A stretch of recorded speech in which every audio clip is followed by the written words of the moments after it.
Revival is not just people praying loud. Revival is a testimony of a people that are completely submitted to God. In Acts of the Apostles chapter 15 verse 26, he said Paul and Barnabas, he said these be the men that hazarded their lives for the gospel. I read stories of revival and I told myself, Lord help me. This Christianity we are doing, have we begun? Have we begun? People that were so submitted to God, they were willing to let go of everything. I read the story of how the Bible was transited from one generation to generation. There were many families, when they know you have a copy of the Bible, they tie you to the stake and they burn your family in your presence. You watch your family burned for you to bring the Bible. These men will say no. Just because they wanted the Bible, because the goal was to burn every remaining word of God, so that a generation will not have the word of God. Men were willing to give up their families for the word of God to be transferred. And today we have the Bible, we throw a copy on the bed, throw one on the way. We don't know the spirit of revival. It's a spirit of absolute submission to God. I read the story of Perpetua and Felicity, a woman and a slave, pregnant. They gave her an option to deny God or the wicked her. She said she will not. They kept her in prison until she was delivered of her baby, and they brought her to the arena.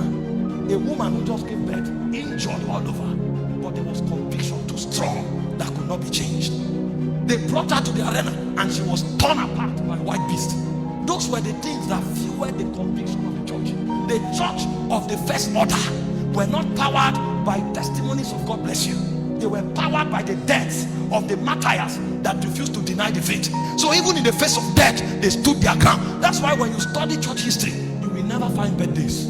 It's only death days they found, because your death was more important than your birth. They want to know, how did you depart from this world? What was the depth of your conviction? What were you able to withstand for God? I read the story of Polycarp, the bishop of Smyrna, who was the disciple of John the Beloved. He was 86 years old when they came to abduct him, and they told him he could escape. He said no.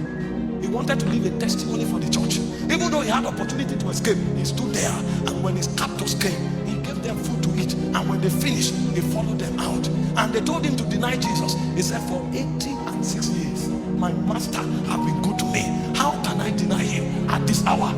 And they wanted to tie him, to burn him. He said, no, don't bother. I've spoken to the Lord already. I have the stamina to stand. And he was burned to death. And while he was dying, he was singing hymns. And when the church heard it, there was a revival. The second message of revival is the message of martyrdom, that a generation will be baptized with the spirit of death, and even in the face of death, they will not bow. They will stand their ground, and their conviction will become a testimony in the spirit. We have a church today that comes to God only for what God offers.